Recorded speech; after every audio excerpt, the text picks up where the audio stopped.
اگر کوئی شخص کبھی بھی نہ مانے کہ میں جھوٹا ہوں، اس کا ایک جھوٹ اگر آپ پکڑ لیں تو پھر پتہ چل جائے گا اس نے کہاں کہاں جھوٹ بولا ہے۔ انہوں نے دعویٰ کر لیا تھا کہ ہم نے خلافت غصب نہیں کی۔ زہرا ثابت کرنا چاہتی تھی کہ تم نے کچھ غصب کیا ہے۔ جب غاصبین میں سے ہو جاؤ گے پھر خلافت خود زہرا منوا لے گی۔ موضوع پسند ہے جی، بات میں چل رہا ہے صاحب۔ اب یہ فدق رسول کے پاس کہاں سے آیا، اس کے لیے میں بہت پہلے بہت تفصیلی اس کو مختلف جگہوں پہ ریکارڈ کروا چکا ہوں۔ فدق یہودیوں کی سرزمین، اور یہ یہودیوں کی ملکیت بھی نہیں ہے۔ فدق جناب نوح کے پڑپوتے کا نام ہے۔ جناب نوح کا ایک پڑپوتا تھا جس کا نام فدق تھا، اس نے اس زمین کو آ کے آباد کیا تھا۔ یہ زمین اس کی آباد کرتا تھی۔ جب یہ مختلف انبیاء کی ملکیت رہی ہے، مختلف نبیوں کی ملکیت رہی ہے، یہ مختلف نبیوں سے ہوتی ہوئی حضرت موسیٰ کے پاس پہنچی تھی۔ حضرت موسیٰ کے پاس جو اللہ نے آسمان سے لوحیں اتاری تھی، ان میں سے ایک لوح میں اس زمین کی ملکیت کا تذکرہ بھی تھا۔ یہ کبھی بھی کسی بھی وقت میں کسی نبی کے علاوہ کسی کی جاگیر نہیں رہی تھی۔ حضرت موسیٰ کے بعد جب یہودیوں نے موسیٰ کے دین پہ قبضہ کر لیا تو انہوں نے اس فدق زمین پر بھی قابض ہو گئے۔ کوئی بھی جگہ جہاں اہل بیت جاتے ہیں میرے بچوں، یہ یاد رکھنا، اس جگہ پہ جانے کی کوئی نہ کوئی حکمت ضرور ہوتی ہے۔ مولا امام حسین جو مدینے سے کربلا آئے تو آپ یہ سمجھتے ہیں، آپ کو ممبروں میں بتایا جاتا ہے ایک ریگستان ایک صحرا تھا، گزرتے گزرتے حسین رک گئے۔ جہاں آج مولا حسین کی قبر ہے یہ ابراہیم کا گھر ہے۔ عراق کا پرانا نام بابل ہے، اور حضرت ابراہیم کو اسی سرزمین پہ اتارا گیا تھا۔ یہ جو آج کربلا ہے اس کا عبرانی زبان میں پرانا نام ار تھا۔ جہاں آج حسین مولا کی زرعی ہے یہاں حضرت ابراہیم کا گھر تھا۔ کبھی بھی امام کسی بھی دوسری جگہ پہ دفن نہیں ہوتے۔ ایک پوری مجلس پڑھی جائے گی کہ یہ بغداد کیوں پہنچے تھے، یہ طوس میں کیوں آئے تھے۔ امام کی ہر جگہ پہ جانے کی کوئی نہ کوئی حکمت ہوتی ہے۔ جب یہ فدق، یہ سرزمین نبیوں کی ہوتی حضرت موسیٰ نے ایک تحریر لکھی ہوئی تھی کہ میرے بعد یہ جو بھی میرا وصی بنے گا، یوشع بن نون، پھر اس کے بعد آتے آتے جب یہودیوں نے دین پہ قبضہ کر لیا یہ ان کے پاس آ گئی۔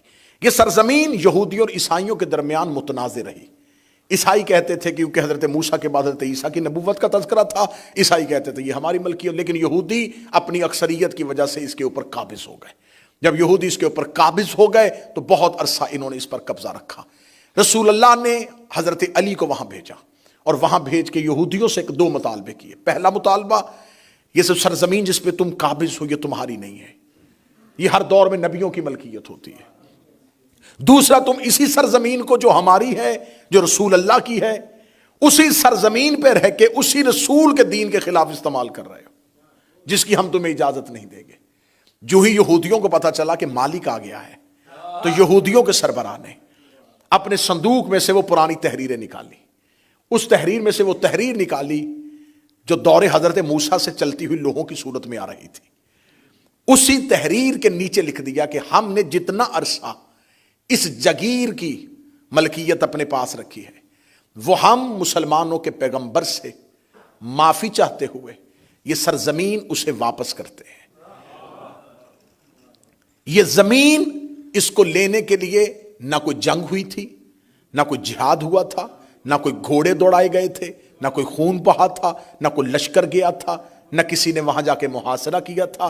یہ انہیں خبر ہو گئی تھی کہ جہاں ہم بیٹھے تھے یہ ہماری نہیں تھی، اور عرب میں وہ نبی آ گیا ہے جو آخری نبی ہے، تو یہ سرزمین ہمیشہ نبیوں کی ہوتی ہے، لہٰذا ہم اسے واپس کر دیتے ہیں۔ یہ رسول اللہ کے پاس آ گئی۔ اب یہ مسلمانوں کی ملکیت تو بن نہیں سکتی کیونکہ یہ جناب نوح کے پڑپوتے سے ہوتی ہوتی نبیوں کے پاس رہی ہے۔ اگر یہ کسی نبی کے بعد اس کی امت کی ملکیت ہوتی تو مصطفیٰ کبھی بھی یہودیوں سے واپس نہ لیتے۔ میں محنت کر کے آپ کے سامنے پڑھوں، اگر یہ کسی نبی کے جانے کے بعد اس کی امت کا حصہ بن جاتی تو یہودی حضرت موسیٰ کے ماننے والے تھے، یہود کی اولاد تھے، کبھی بھی نبی ان کو بے دخل نہ کرتے۔ لیکن نبی کا اس سرزمین کو واپس لینا اس بات کی دلیل ہے کہ یہ امت کا نہیں، صرف پیغمبر کا حق ہے۔ صرف رسول کا حق ہے۔ جب رسول اللہ نے وہ جاگیر لے لی تو یہ کیا سنہ ہے؟ 7 ہجری، 7 ہجری جنگ خیبر کی فتح کے بعد یہ سرزمین رسول اللہ کے پاس آ گئے۔ رسول اللہ اپنے گھر بیٹھے تھے، یہاں آسمان سے جبرائیل امین قرآن کی آیت لے گیا، وَآتَ ذِی الْقُرْبَىٰ حَقَّهُ، میرا حبیب اپنے قربا کو ان کا حق دے۔ فرمایا جبرائیل کیا پیغمبر سے پوچھ سکتا ہے کہ اس سے مراد کیا ہے؟ جتنی اہل سنت تفاسیر چاہیے وہ دکھانے کے لیے تیار ہوں۔ جبرائیل امین دوبارہ نازل ہوئے اور کہتے خدا کہتا ہے کہ فاطمہ کو بلاؤ اور فدق اسے دے دو۔ یہ فدق زہرا کے حوالے کر دیا جائے۔ اب آپ مجھ پہ سوال کریں کہ آپ نے دیکھے جی آپ نے 10-12 منٹ کی تمہید کی ہے، یہ نبیوں کا حصہ ہوتی ہے، تو جناب فاطمہ کے پاس تو نبوت نہیں تھی۔ نبوت کا دروازہ بند ہونا تھا اور بعد میں سلسلہ امامت نے شروع ہونا تھا۔ امام نے حکومت کو نافذ کرنا تھا جیسے نبی کرتا ہے۔ تو اب اس ولایت اور اس حکومت کو نافذ کرنے کے لیے اب اگر رسول اللہ نے اپنے بعد اپنا جانشین مولا امیر المومنین کو بنانا ہے، مولا امیر المومنین نے جب حکومت قائم کرنی ہے زمین پر، تو مولا امیر المومنین کو اس حکومت کو زمین پر چلانے کے لیے مالی طور پر کوئی ایسا مال کی کثرت چاہیے جس سے وہ نظام حکومت چلا سکے۔ اور اہل بیت کے ہاں ایک وقت کی روٹی بھی فقیر کو دے دی جاتی ہے۔ اہل بیت کے ہاں فاقے ہوتے ہیں، ان کے ہاں مال اکٹھا نہیں کیا جاتا۔ اب مولا امیر المومنین نے نہ ہی کوئی اتنا مال بنایا تھا جس سے وہ اتنی بڑی مملکت اسلامی کو چلا سکتے۔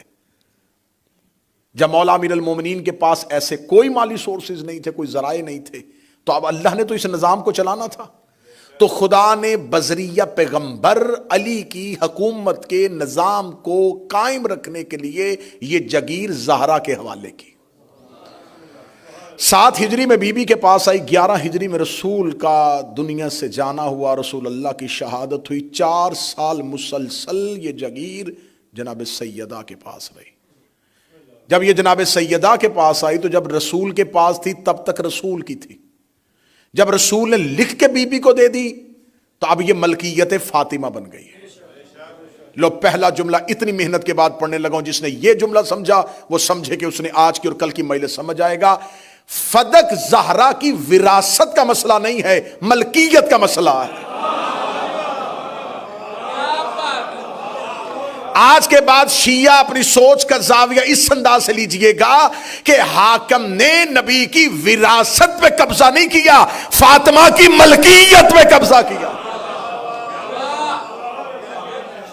وراثت مرنے کے بعد تقسیم ہوتی ہے۔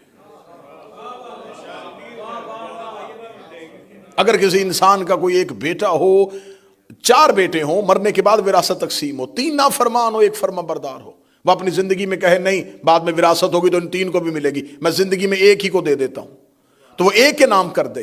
جب وہ اس کے نام ٹرانسفر ہو جائے گی تو اب وہ وراثت میں تقسیم نہیں ہوگی، کیونکہ مالک نے زندگی میں مالک تبدیل کیا ہے۔ رسول اللہ نے اپنی زندگی میں دی ہے۔ اہل سنت تفاسیر اس بات کی گواہ ہیں کہ رسول نے اپنی زندگی میں جناب سیدہ کو دے دی تھی۔ تو جب جناب سیدہ کو دے دی تھی تو وہ سیدہ کی ملکیت بن گئی۔ تو اس کا مطلب ہے یہ جو آج ہمیں دھونس رچایا جاتا ہے، جو ہماری سوچوں کو بدلا جاتا ہے، نہیں دیکھے رسول تو وارث بناتے نہیں، یہ جان بوجھ کے شور کیا جا رہا ہے کہ شیعوں کے ذہن میں یہ سوال آئے ہی نہ، ان کو اسی بات میں الجھا دیں نبی تو وارث ہی نہیں بناتے، نبی تو کسی کو وارث چھوڑ کے نہیں جاتے، نبیوں کی تو میراث ہی نہیں ہوتی۔ بھائی میراث کی بحث تو ہے ہی نہیں، یہ تو بحث ہے ملکیت کی۔ وراثت میں گواہ مانگے جا سکتے ہیں۔ کہاں بیٹھے ہوئے ہیں صاحبان آپ؟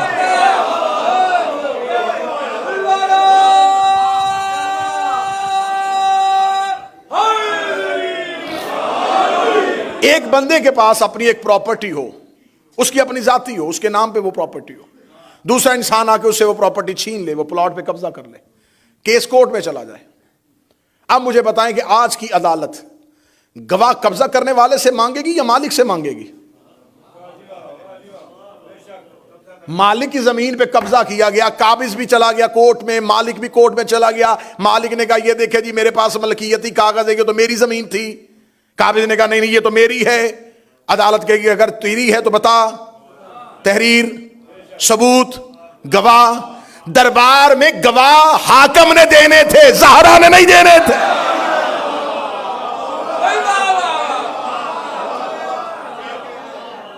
سارا کیس بدلا جا رہا ہے۔ یقین کرو فدق کا ریکارڈ غیر محفوظ کیا جا رہا ہے، کیس کا زاویہ بدلا جا رہا ہے۔ اللہ کبھی بھی آپ کو کبھی بھی کسی عدالتی امور میں مشغول نہ کرے۔ میری زندگی گزر گئی عدالتی امور میں، تو ہمیشہ ہوشیار وکیل جب دیکھتا ہے نا میں کیس ہار رہا ہوں، تو وہ کام کیا کرتا ہے؟ وہ کیس کا زاویہ تبدیل کرتا ہے، مرکزی نقطے سے بار بار جج کا ذہن ہٹاتا ہے۔ جی قتل بعد میں بحث ہوگی کہ کس نے کیا تھا، یہ ہمیں بتایا جائے کہ اس گلی میں رہنے والے جو لوگ ہیں ان کے بیان کہاں ہیں۔ یہ جو ایک نیا کرایہ دار اس گلی میں آیا ہے، یہ کب آیا تھا؟ اب وہ قاتل سے ذہن ہٹ کے ادھر چلا جاتا ہے۔ یہ ہوشیار وکیلوں کا طریقہ کار ہے کہ جب دیکھیں کہ اب ہاتھ میں کچھ نہیں رہا، کیس کا رخ بدلو۔ تاریخ میں یہی ہوا، جب ان کے پاس کچھ نہ رہا، انہوں نے مقدمے کا رخ ہی بدل دیا۔ گواہ کیوں نہیں دیے تھے؟ میراث تو نبیوں کی ہوتی نہیں۔ بھائی کس بات کی بحث کر رہے ہو؟ تمہاری تفاسیر لکھ رہی ہیں کہ جب یہ آیت آئی رسول نے فدق بی بی کو دے دیا تھا، ہبا کر دیا تھا، ان کی ملکیت بن گیا۔ جب ان کی ملکیت بن گیا تھا تو اب جناب زہرا مالکن کی حیثیت سے گئی ہے دربار میں۔ زہرا کا مقدمہ بطور سوالی نہیں ہے، مالک کی حیثیت سے گئی۔ اور اب جب بی بی کو پتا چل گیا کہ انہوں نے میری جگیر سے میرے عامل کو اٹھا دیا ہے اور یہ گورنمنٹ کے کسٹڈی میں آ گئی ہے اور گورنمنٹ نے وہاں پہ اپنے لوگ بٹھا دیے ہیں، تو جب بی بی کو یہ خبر پہنچی تو کیا کرنا چاہیے تھا رسول کی بیٹی کو؟ رسول کی بیٹی تھی، اپنے کسی غلام کو کہتی کہ خلیفہ کو کہے کہ آج شام کو میرے گھر آئے اور مجھ سے ملے اور مجھے بتائے کہ میری جگیر پہ قبضہ کیوں کیا۔ کر سکتی تھی، بی بی نے اسے گھر نہیں بلایا۔ یہ بی بی کا ذاتی کام تھا، اس کے ساتھ امت کا کوئی تعلق نہیں تھا۔ چلو اسے نہیں بلایا تھا تو بی بی اس کے گھر تشریف لے جاتی، جا کے بیٹھ کے بات کرتے کہ تم نے کیوں قبضہ کیا ہے۔ زہرا نہ اسے بلا رہی ہیں نہ اس کے گھر جا رہے ہیں۔ سیدہ نے انتخاب کیا دربار کا، گئی بھی اس وقت جب مسجد نبوی کھچا کھچ بھری ہوئی۔ بی بی کے گھر کا ایک دروازہ مسجد کے اندر کھلتا تھا جو رسول نے اپنے آخری لمحے تک بند نہیں ہونے دیا تھا، اور وہ دروازہ حجرہ کا بی بی کا مسجد کے اندر کھلتا تھا۔ بی بی اس دن اس دروازے سے نہیں آئی، اپنے گھر سے باہر والی گلی والے دروازے سے گئی ہیں، اوپر سے ہو کے مسجد کے مرکزی دروازے سے آئی۔ اگر بی بی ادھر سے آ جاتی، آج مورخ کہہ دیتا نہیں اسپیشل اس کام کے لیے نہیں آئی تھی، وہ تو حجرے کا دروازہ کھلتا تھا اور بی بی مسجد میں آتی تھی، تشریف لے جاتی تھی۔ بی بی اس دن اس دروازے سے آئی۔ اس دن ام ایمن کہتی ہے کہ جب زہرا جو کبھی گھر سے نہیں نکلی، جب جا رہی تھی تو بی بی اپنا مکنا اوڑھ رہی تھی، اور چادر اوڑھتے ہوئے بی بی آہستہ آہستہ کہہ رہی تھی ہوشیار ہو جا، اب تیرے مقابلے پہ فاطمہ آ رہے۔ ام ایمن کہتی ہے کہ اس دن زہرا کے چلنے کا انداز مصطفیٰ والا، سیدہ کی چلنے میں ہیبت تھی۔ یوں شہزادی مرکزی دروازے سے دربار کے اندر داخل ہوئی۔ جو ہی دربار کے اندر داخل ہوئی تو اب یہ حاکم کے لیے چونکا دینے والی چیز تھی۔ سوچ بھی نہیں سکتے تھے کہ ایسا ری ایکشن آ جائے گا۔ یہ کیا ہوا؟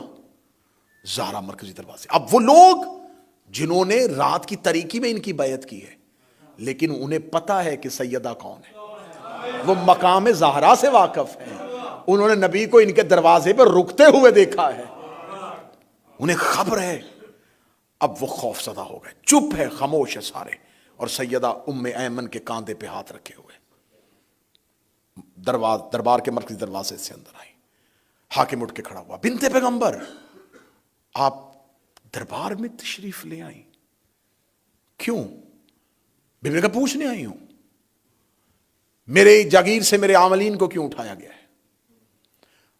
وہ سیدہ ہم کیونکہ نظام حکومت چلانا ہے، تو اب یہ نظام حکومت کے لیے ان کو فوراً ابھی 3 دن پہلے تو ان کی خلافت قائم ہوئی ہے، اتنی جلدی ان کو پیسوں کی ضرورت کہاں پڑ گئی؟ جسے کل والی مجلس یاد ہے، میں کل بتا چکا ہوں کہ بیت المال سب سارا ابو سفیان کو دے دیا، بیت المال کی تو چابیاں اس کے ہاتھ میں دے دی صرف بنی امیہ کی بیعت کے لیے۔ اب یہ گورنمنٹ کیسے چلائیں؟ فوجیوں کو پتا چل گیا اس مہینے تنخواہ نہیں ملنی، کون کام کرے گا؟ قبائل کو پتا چل گیا کہ اس نے وظیفہ نہیں ہے کیونکہ بیت المال خالی ہے، پیسے کوئی نہیں ہے، وظیفے کوئی نہیں آنے، بغاوت ہو جائے گی۔ تو اس وقتی کشمکش کو فوراً کرتے ہوئے سیدہ کی جاگیر پہ قبضہ کر لیا گیا۔ اس سے 2 فائدے ہوں گے، ایک تو جلدی جلدی ہم اپنا نظام حکومت چلا سکیں گے، اور دوسرا فائدہ یہ ہوگا علی کے ہاتھ میں کچھ نہیں رہے گا۔ اگر علی ہمارے خلاف اٹھے گا بھی تو کیسے اٹھے گا؟ مالی طاقت نہیں ہوگی، افرادی قوت ہو بھی گئی تو مالی قوت نہیں ہوگی۔ جناب زہرا نے کہا میری جاگیر پہ قبضہ کیوں کیا؟ میری جاگیر پہ، رسول کی نہیں۔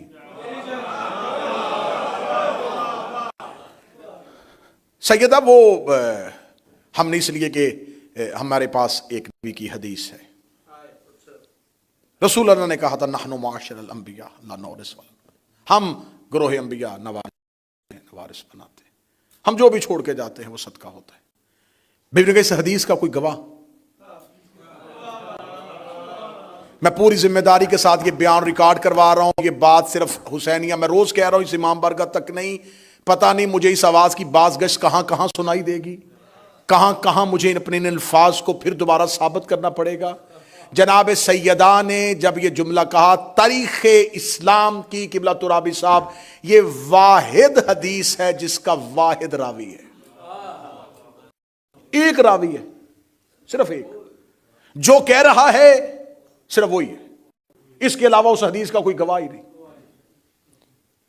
یہ حدیث کتنی معتبر ہے کہ نبی اتنا اہم حدیث دے رہے ہیں کہ ہم جو بھی چھوڑ کے جاتے ہیں، ہم انبیاء کی میراث نہیں ہوتی، وہ صدقہ ہوتا ہے۔ یہ حدیث نبی نے صرف ایک صحابی سے کیوں کہی؟ اچھا، نبی نے یہ بتا دیا ہے کہ مسواک کس ہاتھ سے کرنی ہے، سرما کیسے لگانا ہے، پگڑی کیسے باندھنی ہے، داڑھی کتنی ہونی چاہیے، اتنے چھوٹے چھوٹے مسائل بتا گئے، اتنا بڑا مسئلہ۔ یہ بنتا تھا نبی کا حجت الوداع میں اس بات کا اعلان کرنا کہ سنو مسلمانوں، میرا آخری حج ہے، ہم میراث نہیں چھوڑتے، میرے بعد یہ میری اونٹنی، میری تلوار، میری زرہ، یہ لباس، میری جگیر تقسیم کر لینا، کیونکہ یہ میرا آخری حج ہے۔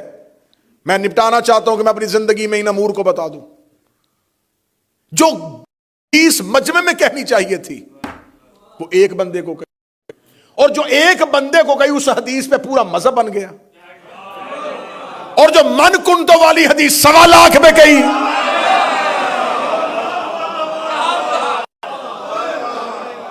ایک بندے والی حدیث مان لی۔ اب بتاؤ اہل حدیث کون ہے؟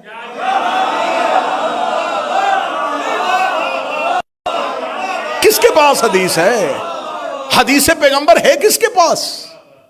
جو ایک بندے کو، صرف ایک کو۔ اچھا، رسول نے انہیں کیوں کہی؟ کیا رسول کو پتا تھا کہ انہوں نے میرے بعد خلیفہ بننا ہے؟ تو جب رسول نے پتا تھا تو پھر رسول جانے کے بعد 3 دن سقیفہ میں لڑائی کیوں ہوئی؟ ان کو پہلے دن کہہ دینا چاہیے دیکھو نبی مجھے یہ حدیث کہہ کے کہتے، اور نبی ساتھ یہ بھی بتا کے کہتے کیونکہ تو نے میرے بعد خلیفہ بننا ہے۔ اگلی بات اہم کانا یہ دلیل ہے، عقل مند اب یقین کرے ایام فاطمیہ زور سے منایا کرو، کیونکہ سوشل میڈیا نے انقلاب برپا کر دیا ہے، تہلکہ مچ گیا ہے دنیا میں۔ جو شیعوں بچوں کو، اپنے اہل سنت بچوں کو شیعوں کی مجلسوں میں نہیں آنے دیتے تھے، آج وہ ہتھیلیوں پہ ہمیں سن رہے ہیں، وہ جا کے جواب مانگتے ہیں، بتائیں جی اس کا جواب دیں۔ کتنی اہم کانا دلیل ہے کہ رسول نے میراث اور اپنے بعد وصیت یا اپنی پراپرٹی کے بارے میں انسان اولاد کو بتاتا ہے یا دوستوں کو؟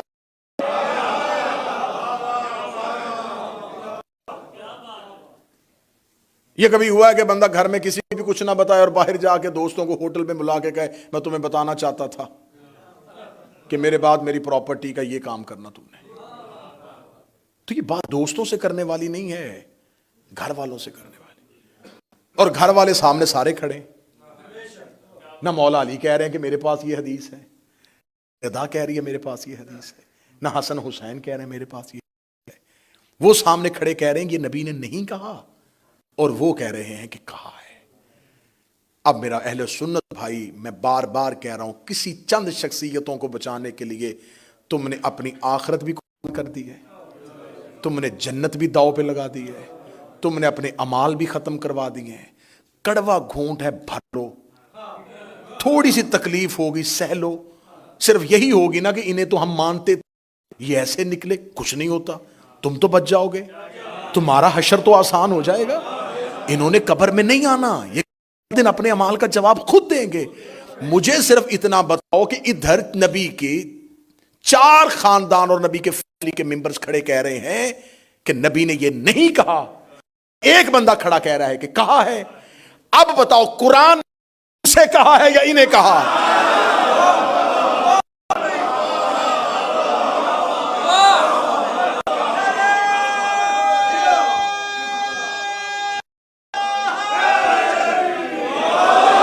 اگر کہتا انما یرید اللہ لیذھب عنکم الرجس اہل الاصحاب ویطہرکم.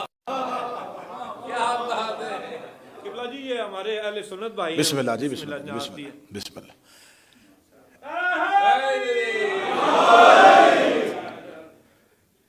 یہ ان کی نیاز نہیں ہے، یہ ان کا کانفیڈنس نوٹ ہے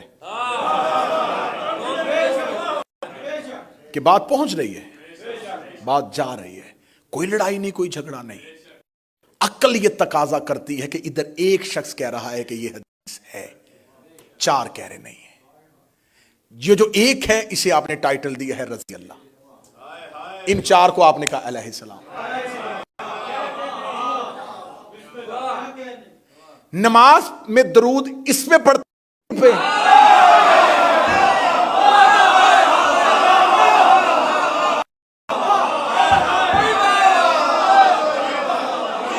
جوانان جنت کے سردار ادھر ہے یا ادھر؟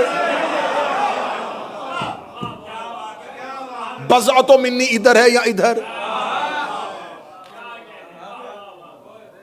ایک ٹکراؤ ہوا ہے نا، وہ کہہ رہا ہے کہ ہے اور یہ 4 کہہ رہے نہیں.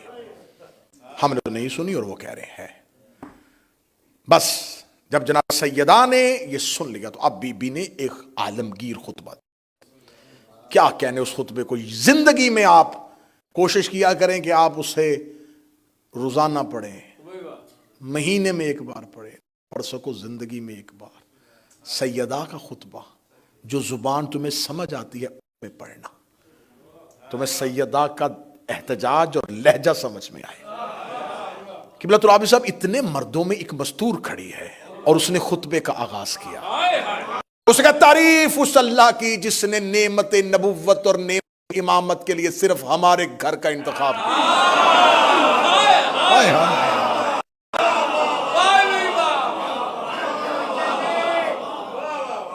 اور میرے لفظوں کی کیا حیثیت ہے، اور میں تیرے کلام پہ نہج البلاغہ قربان کروں. کیا کہا بی بی؟ حمد اس اللہ کی، تعریف اس اللہ کی جس نے نعمت نبوت کے لیے اور نعمت امامت کے لیے ہمارے گھر کا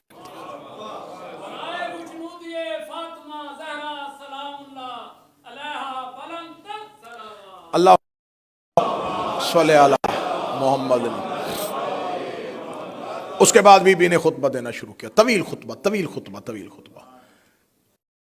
بی بی نے مقصد بعثت پیغمبر کو بیان کیا، رسول کے بعثت کے قبل کے زمانے جاہلیت کے حالات بیان کیے. میں ایک ایک جملہ سب میں سے لیتا جاؤں گا. جب بی بی نے مقصد بعثت بیان کرنے سے پہلے حالات عرب پڑھے تو آپ ابھی جا کے گوگل پہ دیکھیے گا بی بی کا خطبے میں وہ جملہ کتنا دبنگ لہجہ ہے کہ اتنے ہجوم کے اندر کھڑی ہے اور وہ کھڑی ہو کے کہہ رہی ہے تم اونٹنی کا پیشاب پیتے تھے، میرے بابا نے تمہیں انسان بنایا ہے۔ تم گندے جوہڑوں سے پانی پیتے تھے، تم حرام جانوروں کا گوشت کھاتے تھے، میرے بابا نے تمہیں، اور ان کی آنکھیں کھلی ہیں اور سیدہ ان کی زمانے جاہلیت کے حالات پڑھ رہی ہیں۔ تم کیا تھے؟ اسے اردو ادب میں کہتے ہیں کسی کے منہ پہ کھڑے ہو کے اسے اوقات بتانا۔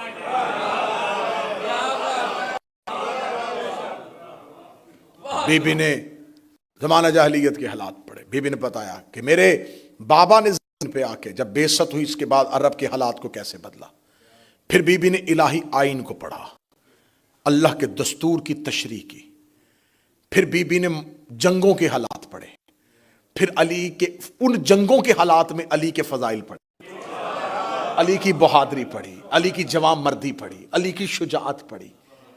یہ پڑھتی پڑھتی بی بی پھر آگے پہنچی اور بی بی نے اسلامی احکامات کی تشریح بیان کرنا شروع کر دی۔ مستور ہے اور کھچا کھچ مسجد بی بی نے کہا اللہ نے ایمان کو اس لیے واجب کیا تاکہ تمہیں شرک سے پاک کرے، اللہ نے نماز کو اس لیے واجب کیا تاکہ تمہیں تکبر سے پاک کرے، اللہ نے روزے کو اس لیے واجب کیا تاکہ تمہارے اعمال کو خلاص بخشے، زکوٰۃ کو اس لیے واجب کیا تاکہ تمہارے نفوس کو پاکیزہ بنا دے، اللہ نے حج کو اس لیے واجب کیا تاکہ اللہ اپنے دین کی طاقت دنیا کو دکھا سکے، اللہ نے عدل کو اس لیے واجب کیا تاکہ اختلافات ختم ہو سکے، اللہ نے ہماری اطاعت کو اس لیے واجب کیا تاکہ زمین کا نظام قائم ہو سکے۔ اس کے بعد اگر جملہ سننا برطانیہ والوں، بی بی نے دیکھ کے کہا اللہ نے ہماری امامت کو اس لیے واجب کیا تاکہ انسانیت کے اختلاف کر سکے۔ بی بی نے بھرے دربار میں خلیفہ کے سامنے کھڑے ہو کے کہا اللہ نے ہماری امامت کو واجب کیا ہے، ہماری امامت کو واجب کیا ہے۔ ان میں سے کسی زبان میں جرت نہیں تھی کہ آگے سے کہتے زہرا کون سا امام، امام تو میں ہوں، امام تو ہم نے بنا لیا ہے۔ ان کا خاموش رہنا اس بات کے دلیل ہے یہ امامت واجب ہے، وہ امامت بدعت ہے۔ اللہ نے ہماری امامت کو وجوب پہ بحث کر دی، وجوب امامت پہ بحث کرے، اللہ نے ہماری امامت واجب کیا۔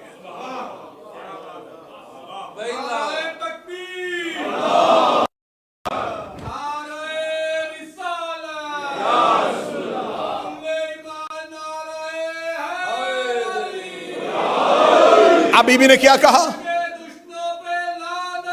بے شک۔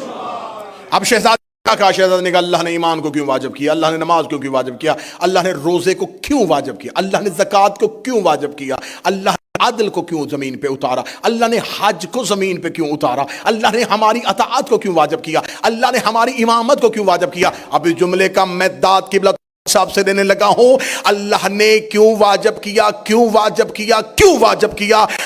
یہاں شہود پہ بات نہیں کر رہی، یہاں غائب پہ بات کر رہی ہے۔ یہ سب کو پتا ہے کہ نماز واجب ہے، یہ سب کو پتا تھا کہ روزہ واجب ہے، یہ سب کو پتا تھا کہ زکوٰۃ واجب ہے، یہ کسی کو بھی نہیں پتا تھا کیوں واجب ہے، اس لیے کہ کیوں اللہ جانتا ہے کہ کیوں واجب ہے۔ بی بی نے وہ نہیں بتایا جسے یہ جانتے تھے، بی بی نے وہ بتایا جسے صرف وہ جانتا،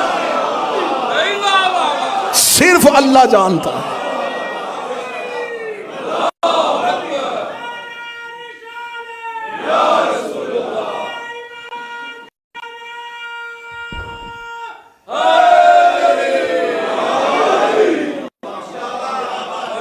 یہ تو صرف اللہ جانتا ہے کہ نماز کو کیوں واجب کیا۔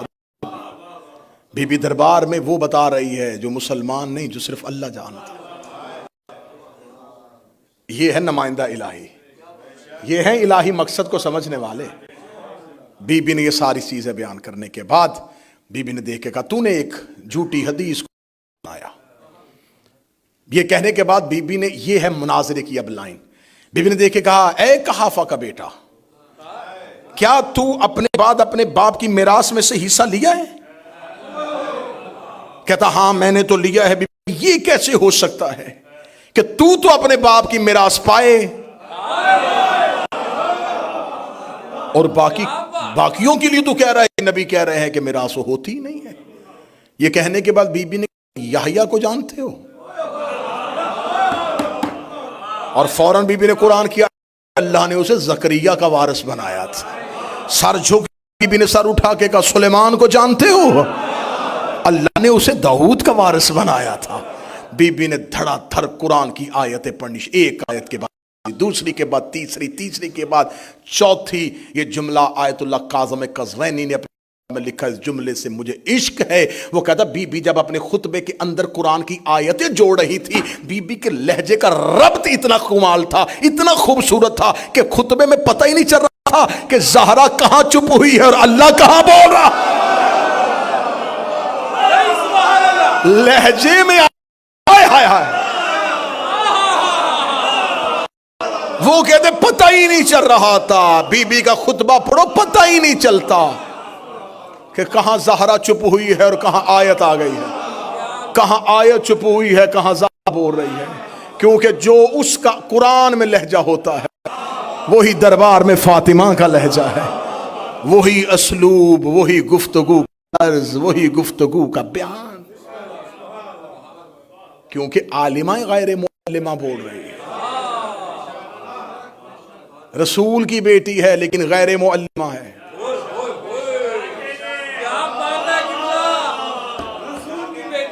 بیٹی ہے اور عالمہ غیر معلمہ ہے۔ عالمہ غیر معلمہ کا آسان ترجمہ ہے صرف اللہ کی شاگردہ۔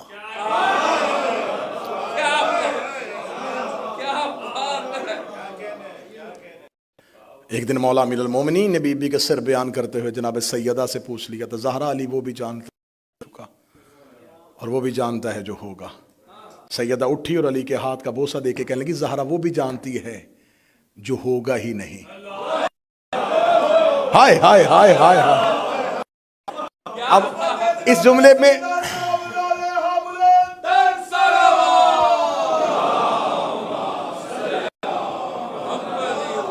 اس جملے کا سر نہیں آپ نے لیا، آپ نے اس جملے کا راز نہیں لیا۔ جو ہو چکا، علی کہتے ہیں میں وہ بھی جانتا ہوں، جو ہوگا وہ بھی جانتا ہوں۔ بی بی نے کہا میں وہ جانتی ہوں جو ہوگا ہی نہیں، کیونکہ جو ہو چکا ہے یہ بھی لوح پہ لکھا ہے، جو ہوگا یہ بھی لوح پہ۔ بی بی کہتی ہے میں وہ بھی جانتی ہوں جو لوح پہ لکھا ہی نہیں۔ میں ہر وہ شے جانتی ہوں جو کبھی بھی نہیں ہوگی۔ سیدہ خطبہ دیتی جا رہی ہے۔ بی بی نے کہا یحییٰ تو پائے، سلیمان تو پائے اور میں وراثت نہ پاؤں۔ ایک روایت کہتی 40 آیت اور ایک روایت کہتی ہے 70 آیتیں بی بی نے پڑھی، مسلسل 70 آیتیں پڑھی اور سامنے سے سرنڈر نہیں کیا گیا۔ کسی آیت کے بعد نہیں کہا اچھا ٹھیک ہے اب ہم تک آیت پہنچ گئی۔ اور اللہ نے قرآن میں یہ کلیہ دیا ہے کہ جب تمہارے پاس نص آئے اور تمہارے پاس صرف اپنی ذاتی قیاس اور دلیل ہو تو اپنی قیاس کو ختم کرو اور اللہ کی دی ہوئی نص کو تسلیم کرو۔ اور یہ تمام علماء کے ہاں مسلمہ قانون ہے جو رائج ہے۔ اگر آپ کے پاس نص قرآن سامنے آ جائے تو اب دلیل کی، قیاس کی، اجتہاد کی گنجائش ہی نہیں رہتی، نص آ گئی ہے۔ بی بی نے 70 نصوص دی ہیں، سامنے سے نص کو تسلیم نہ کرنا یہ نہیں ہے کہ بی بی جوانی میں آیتیں پڑھ رہی تھی۔ بی بی نے یحییٰ اور زکریا کا ذکر کیا، بتاؤں آیت یہ مانے، اس نے نہیں مانا، اس کا مطلب یحییٰ کا بھی انکار کر دیا، زکریا کا بھی انکار کر دیا۔ بی بی نے سلیمان اور داؤد والی انہوں نے نہیں مانی، اس کا مطلب داؤد کا بھی انکار ہو گیا، سلیمان کا بھی انکار ہو گیا۔ بی بی نے 70 قرآن میں سے وہ آیتیں چنی تھیں جس انکار کے بعد اب کچھ بھی باقی نہیں رہتا۔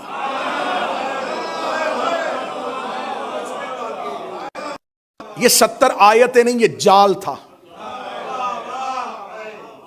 جس کے اندر وہ گھیر لیا۔ کیسے بات کریں کسی بھی بات کی؟ میں نے تجھے قرآن میں سے اٹھا اٹھا کے وہ آیتیں پڑھی ہیں جس کے انکار کے بعد نہ تو پچھلے ماضی میں جا سکتا ہے، نہ تو حال میں رہ سکتا ہے، نہ تو مستقبل کے بارے میں جا سکتا ہے۔ بی بی نے چاروں طرف سے جکڑ دیا قرآن کی آیتوں میں۔ 70 آیتیں جب نبی کی بیٹی نے پڑھ لی، اس کے چہرے پہ پسینہ ٹپک رہا ہے۔ دائیں بائیں دیکھا، دیکھے کہ لگا زہرا اب نبی کی بیٹی ہیں، میں آپ سے کہہ رہا ہوں کہ میرے پاس اب صرف آیتیں پڑھی جا رہی ہیں۔ جس نے پیچھے سے کان میں بات کہی تھی، بی بی نے کہا رک پیچھے ہٹ، اسے سامنے لے کے آ، کل یہ حجرے میں کہہ رہا تھا قرآن کافی ہے۔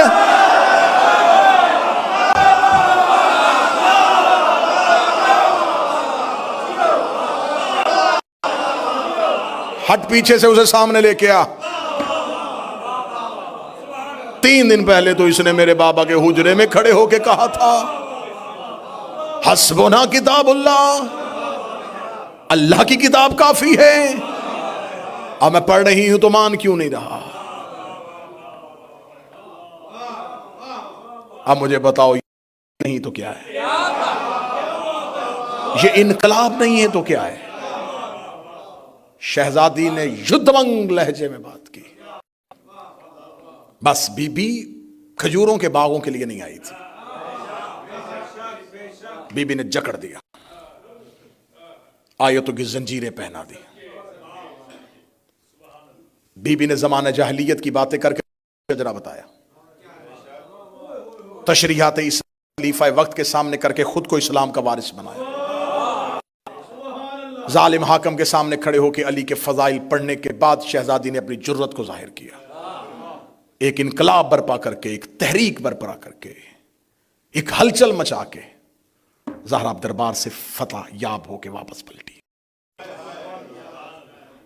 اب اس پہ کل کی مجلس میں بھی بیٹھے گی، کیونکہ آج تو پورا موضوع ہی گزر گیا بی بی کے خطبے کے اندر، ورنہ میں اس خطبے کے اثرات اور اب اس اگلی مجلس میں اس خطبے پہ اٹھنے والے سوالات کے جوابات دیں گے۔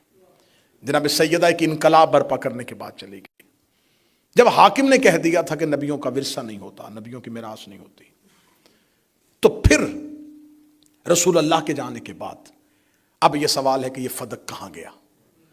رسول اللہ کے جانے کے بعد اس پہ قبضہ کیا گیا، پہلی خلافت ان کے پاس، دوسری خلافت میں ان کے پاس۔ جب تیسرا خلیفہ آیا وہ بنی امیہ میں سے تھا، اس نے پورے کی پوری جاگیر اپنے داماد مروان بن حکم جو رسول کا دھتا ہوا تھا اس کے حوالے کر دی۔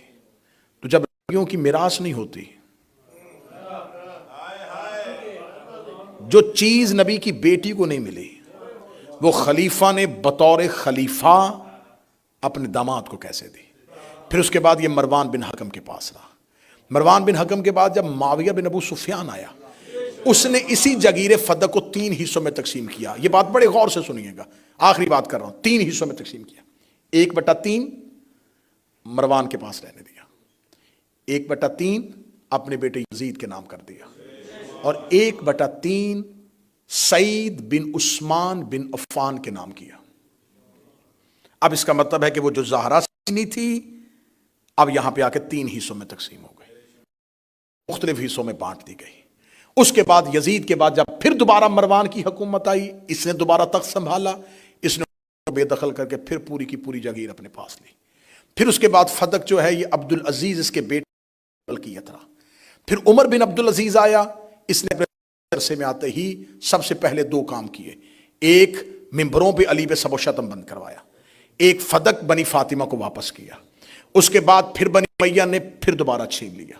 پھر اس کے بعد جب تک بنی امیہ رہے یہ فدق بنی امیہ کے پاس رہا۔ بنی عباس کا جو پہلا بادشاہ ہے ابو العباس الصفا، اس نے بنی امیہ کے بغض کی وجہ سے، اہل بیت سے محبت کی وجہ سے نہیں، بنی امیہ کی دشمنی اور لوگوں کو اپنے قریب کرنے کی وجہ سے پھر تھوڑے عرصے کے لیے یہ اولاد فاطمہ کے حوالے کیا۔ پھر یہ اولاد فاطمہ کے پاس جاتا ہے، پھر منصور دیوانکی کا دور آیا، اس نے پھر چھین لیا۔ پھر مہدی عباسی کا دور آیا، اس نے واپس کر دیا۔ پھر ہادی عباسی نے دوبارہ چھین لیا۔ پھر ہارون الرشید تک پہنچ گیا۔ جب ہارون رشید تک پہنچا تو اس نے امام موسیٰ کاظم کو ایک خط لکھا۔ اسے خط لکھا کہ میں چاہتا ہوں کہ میں یہ جگیر فدق تمہارے نام کر دوں۔ تو مجھے بتا سکتا ہے اس کا حدود کتنی ہے؟ اس کی حدود، آخری جملے کہہ رہا ہوں، اس کی حدود کتنی ہے، اس کا رقبہ کتنا ہے؟ تو سرکار موسیٰ کاظم کا جو خط ہے وہ آج بھی کتاب میں موجود ہے. امام موسیٰ کاظم نے کہا اس کی ایک حد عدن، دوسری سمرقند، تیسری افریقہ اور چوتھی بحر احمر. اب یہ لفظ کیونکہ پرانی میپ کے لحاظ سے ہیں، آج کے لحاظ سے دیکھ لیتے ہیں. ایک یمن میں ہے، ایک آذربائیجان میں ہے، ایک افریقہ میں ہے اور دوسری آرمینیا میں ہے. جب مولا امام موسیٰ کاظم نے حدود کا یہ رقبہ لکھا تو ہارون رشید چکرا کے کہنے لگا ہماری حکومت کہاں ہے؟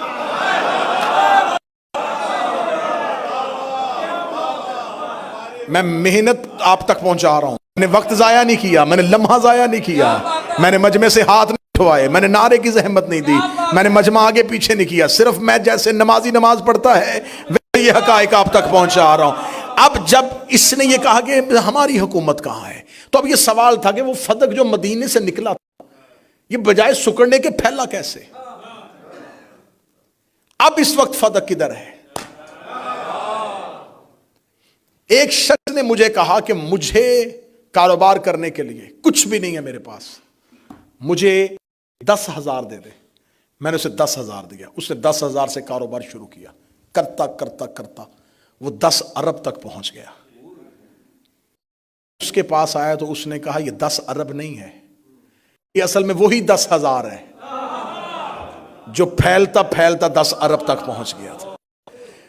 جب فتوحات اسلامیہ ہوتی گئی تو خلیفہ نے کہا تھا کہ ہم نے اس کو قبضہ اس لیے کیا ہے تاکہ ہم اس سے جنگی استعمال کے لیے ہتھیار لیں گے، آلات استعمال کریں گے.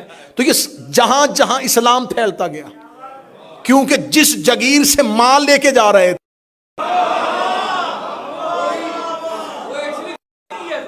وہ تو زہرا کی جگیر تھی، یہ پھیلتا پھیلتا پھیل گیا. آج دنیا میں 53 اسلامی ملک 83 ہیں، سارے ہی زہرا کی جگیر ہیں.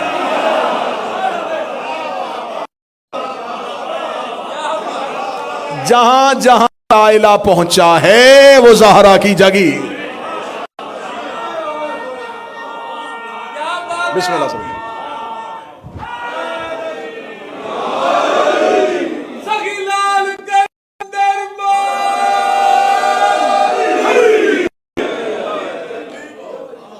جہاں جہاں فتوحات گئیں، جہاں جہاں لشکر پہنچے، جو کچھ ہوا اس کا آغاز فدق کے مال سے کیا گیا.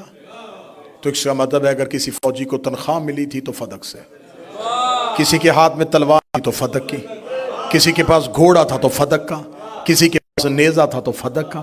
اب جہاں جہاں وہ تلوار چلی فدق کے مال کی وجہ سے، فدق نہ ہوتا تلوار نہ ہوتی. تو اب ہر دور میں اب سوال یہ ہوتا ہے کہ مولا امیر المومنین نے اسے اپنے دور میں بزور طاقت واپس کیوں نہیں لیا؟ چلیں وہ تو واپس کرتے رہے، وہ جب دیتے تھے تو اب اہل بیت کر سکتے تھے، اس لیے کہ اگر انکار کریں گے تو یہ انکار تاریخ میں لکھا جائے گا کہ دیکھا صرف زہرا کی تھی میرا ہے، بعد میں آنے والے اماموں تو کہا ہمارا ہے ہی نہیں. یہ جان بوجھ کے یہ جال چلتے تھے کہ ان میں سے کوئی انکار کرے. لیکن سوال آج بھی سوشل میڈیا پہ ایک ہی کھڑا ہے کہ جب مولا علی بطور خلیفہ تھے چوتھے نمبر پہ تو انہیں سب سے پہلے فدق واپس لینا چاہیے تھا. احمقانہ سوال ہے، عاقلانہ دلیل دینے لگا ہوں. پہلے جملے سے یہ بات کہہ رہا ہوں کہ فدق ملکی رہا ہے، فدق جناب زہرا کی ملکیت ہے. جناب زہرا نے دربار میں کھڑے ہو کے اپنی ملکیت کا سوال کیا، انہوں نے ان کی ملکیت واپس نہیں کی. بی بی نے دربار سے پلٹتے ہوئے کہا اب تیرا اور میرا فیصلہ اس کی عدالت میں ہوگا. اب یا تو وہ مالکن اپنی زندگی میں مولا علی کو وصیت کر کے جا یا علی میرے بعد فدق واپس لینا. تو اب جب مولا علی بطور خلیفہ آتے تو اب علی پہ تھا کہ علی کے اوپر ایک وصیت ہے بطور قرض، وہ کہہ کے گئی اب آپ کو طاقت ملے، اقتدار ملے، اختیار ملے، لے لینا. بی بی نے تو نہیں کہا، بی بی نے کہا یہ معاملہ اب اللہ کی عدالت میں. تو جو فائل سپریم کورٹ میں چلی گئی ہو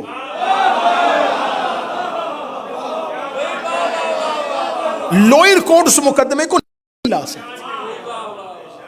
وہ سپریم کورٹ کو نہیں کہہ سکتے جی آپ نہ سنیے گا ہم سننے لگے. فیصلہ چلا گیا تھا اللہ کی عدالت. ایک دلیل. دوسری دلیل یہ ہے رسول اللہ نے جب مکہ چھوڑا ہجرت کر کے رسول اللہ کا جو اپنا گھر تھا جو ذاتی جس میں مکہ میں رہتے تھے اب وہ تو چھوڑا ہے بھرا گھر چھوڑ کے واپس آ. جب رسول اللہ فتح مکہ پہ پہنچے تو رسول اللہ نے چاہا کہ میں اپنے آبائی گھر کو دیکھوں وہ جو ہمارا پرانا گھر تھا میرا وہ جو باپ دادا کا گھر تھا وہ کہاں ہے. انہوں نے کہا یا رسول اللہ جب آپ مکہ نا تو ابو لہب نے اس پہ قبضہ کر لیا تھا تو اب وہ ابو لہب نے کسی کو آگے بیچ دیا ہے تو وہ اسی کے پاس ہے. رسول اللہ نے کہا اچھا ٹھیک ہے. صحابہ نے کہا یا رسول اللہ اب تو طاقت ہے پاس آپ کے باپ آپ کی بچپن گزرا ہے وہاں پہ آپ کی کچھ یادیں ہیں وہاں پہ اب ہم ہی جاتے ہیں جا کے اس کو نکالتے ہیں اس مشرک نکال کے اور فوراً ہم آپ کو وہ ملکیت واپس لے کے جاتے ہیں. رسول اللہ کا جملہ سننا. رسول نے فرمایا نہیں میں وہ گھر واپس نہیں لوں گا. کیوں یا رسول اللہ؟ فرمایا کیونکہ ابو لہب نے میرے گھر پہ قبضہ کیا ہے میں واپس لے کے اس کی سزا میں کمی نہیں کرنا چاہتا. کہاں چلے گئے ہیں یار؟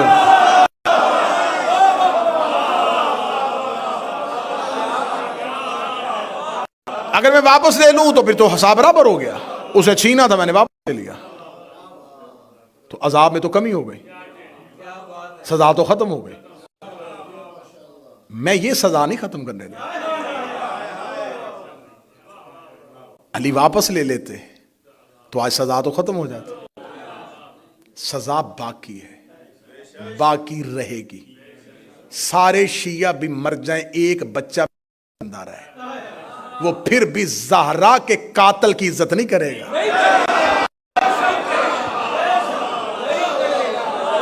تمہیں بہت بڑی غلط فہمی ہے تمہیں بہت بڑی غلط فہمی ہے کہ ہم ہار جائیں گے ہم مان جائیں گے. نہیں اکیلا ایک بچہ بھی رہ جائے ہم زہرا کے قاتل کی عزت نہیں کریں گے. میں منت کر کے جا رہا ہوں تمہاری زندگی میں کبھی بطول کے حق پہ سمجھوتا نہ کرو. ہر چیز پہ کر جانا ٹھیک ہے چیزیں ہوتی ہیں انسان کی زندگی کے بہت سے معاملات ایسے ہیں جس پہ انسان کو کمپرومائز کرنا پڑتا ہے. زہرا کے حق پہ نہ کرنا. رائی کے دانے کے برابر بھی تم نے اتنا سا بھی نرم سوچا زہرا کی ایک ہائے تیرے اعمال ختم کر دے.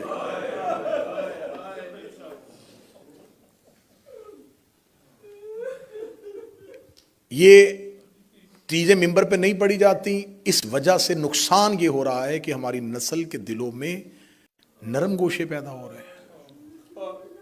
کیوں؟ انہیں پتہ ہی نہیں کہ اہل بیت کے ساتھ انہوں نے کیا کیا تھا.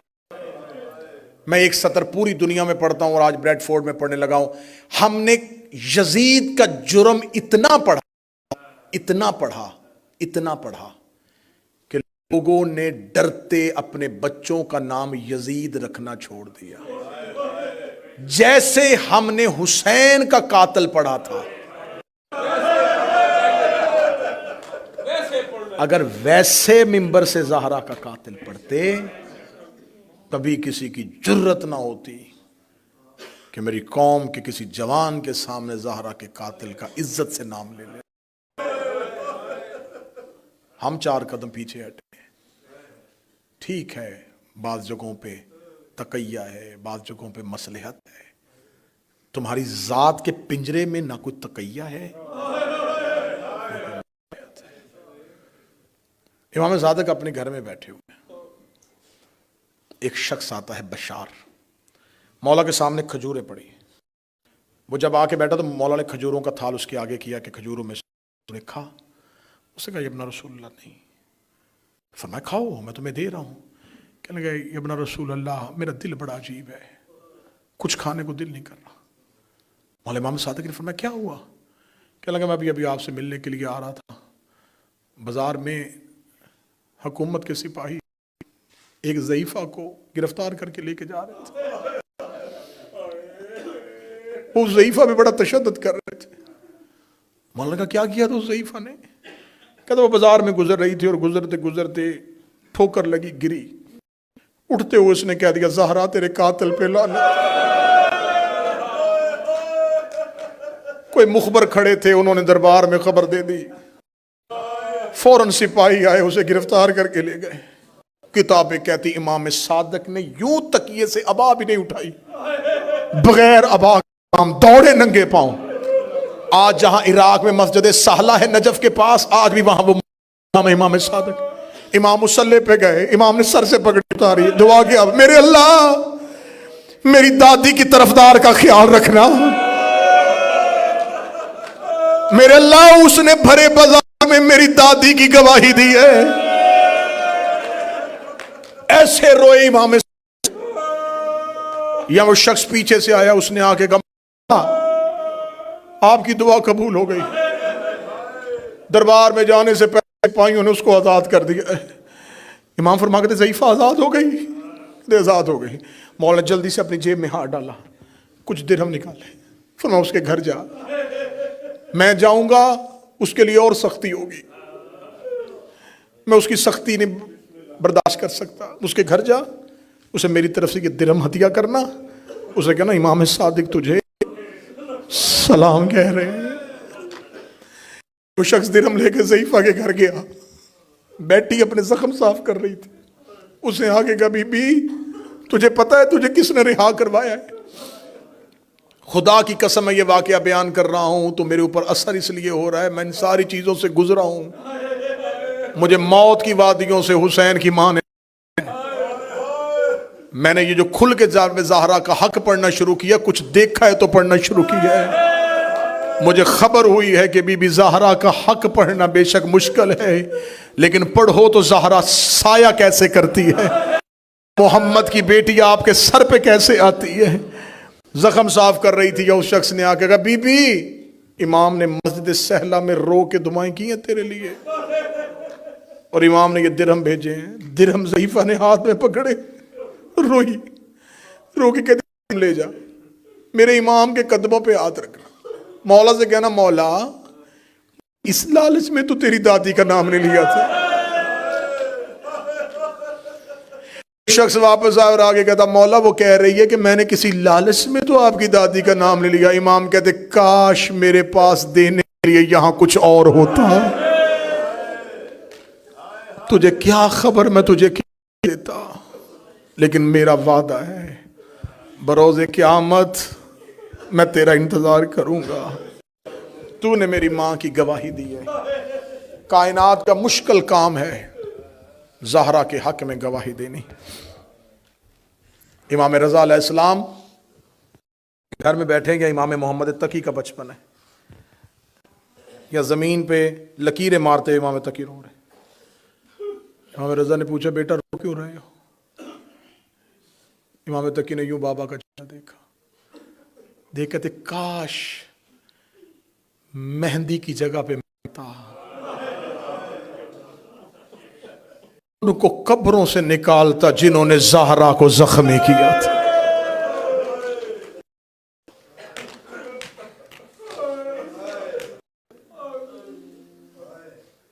سادات وغیرہ سادات دربار میں گئی اور کہہ دیا گیا کہ فاطمہ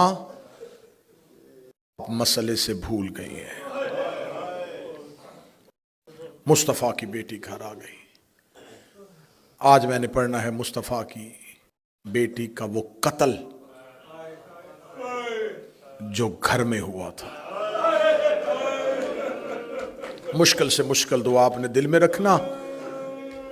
رسول کی بیٹی اپنے گھر میں چلی گئی،